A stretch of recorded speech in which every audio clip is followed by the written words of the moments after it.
Hello, good morning. आज हम लोग शब्द पढ़ने जा रहे हैं, ठीक है। तो सबसे पहले हम ये जानेंगे कि शब्द कहते किसे हैं। शब्द को जानने के लिए हमें वर्णों को जानना होगा। इससे पहले की वीडियो में मैंने आप लोगों को वर्ण पढ़ाया था, ठीक है, वर्ण के भेद बताए थे। तो वर्ण के भेद में स्वर, व्यंजन और उसमें जो भी प्रकार हैं वो इसके पहले के वीडियो में था। तो इन वर्णों के योग से हम शब्द का निर्माण करेंगे। देख लीजिए आप लोग एक बार, वर्णों का ऐसा समूह जिसका निश्चित अर्थ होता है, वर्णों का ऐसा समूह जिसका निश्चित अर्थ होता है उसे शब्द कहते हैं। जैसे क, म और ल, ये तीनों मिल गया तो कमल बन गया। कमल एक प्रकार का पुष्प हो गया। लेकिन अगर हम म, ल और क, मलक, तो मलक कोई शब्द नहीं है, ठीक है, मलक कोई शब्द नहीं है, तो ये शब्द नहीं कहा जाएगा, ये गलत हो जाएगा, ठीक है। लेकिन कमल एक प्रकार का पुष्प है तो कमल एक शब्द हो जाएगा। उसके बाद अब आते हैं कि शब्द के कितने भेद होते हैं, ठीक है।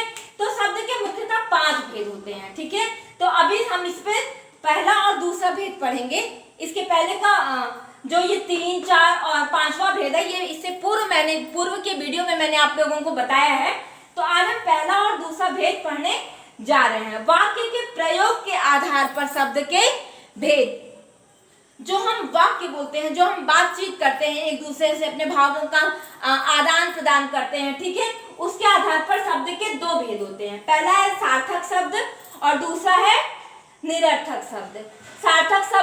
सार्थक शब्द वो होते हैं जिनका प्रयोग हम करते हैं, ठीक है, और जिनका एक अर्थ होता है, एक निश्चित अर्थ होता है और वो सही होते हैं। जैसे पानी, मुझे 1 गिलास पानी दे दीजिए, मुझे खाने के लिए रोटी दे दीजिए। तो जैसे पानी हो गया, रोटी हो गया, मुझे हो गया, तो ये सब सार्थक शब्द है, ठीक है।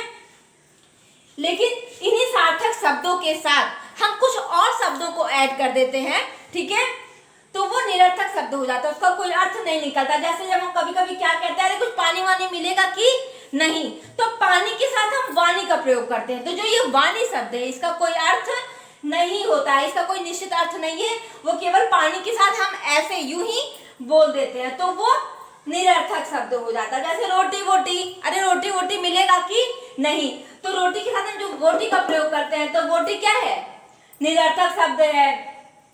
कपड़ा वपड़ा कहते हैं ना कि मुझे कपड़ा खरीदने जाना है, तो कपड़ा तो सार्थक शब्द हो गया।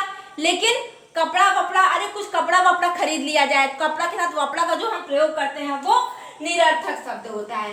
निरर्थक शब्द को समझने के लिए चीज और देखिएगा, वो जो सार्थक शब्द होता है उसी के साथ उसी से मिलता जुलता शब्द होता है, वो उसका कोई अर्थ नहीं होता है, तो उसे हम निरर्थक शब्द कहते हैं। जो हमारा दूसरा भेद है शब्द का, वो है रचना या बनावट के आधार पर।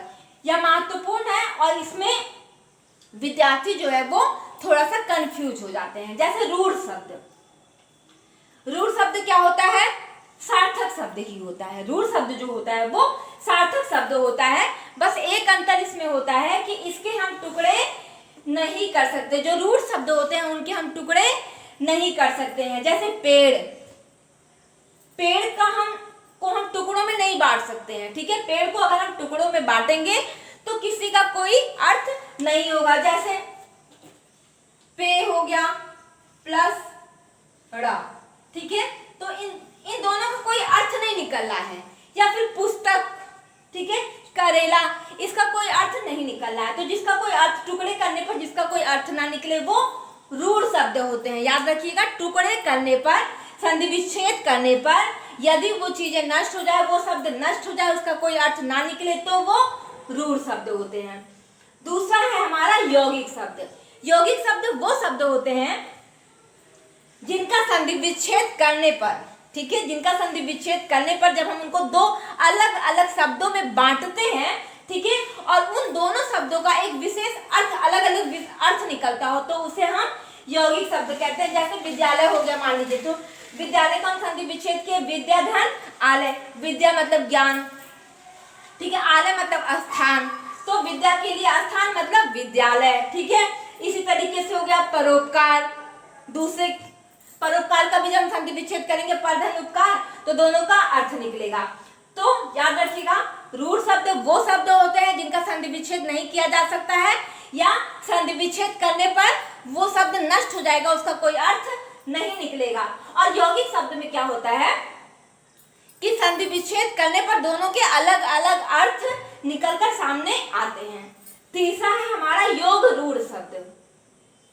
योग रूढ़ शब्द वो शब्द होते हैं जिनका हम संधि विच्छेद कर सकते हैं, ठीक है, लेकिन संधि विच्छेद करने पर दोनों के अलग अलग अर्थ निकलते हैं, लेकिन उनको जोड़ने पर वो किसी विशेष अर्थ को स्पष्ट करते हैं, ठीक है।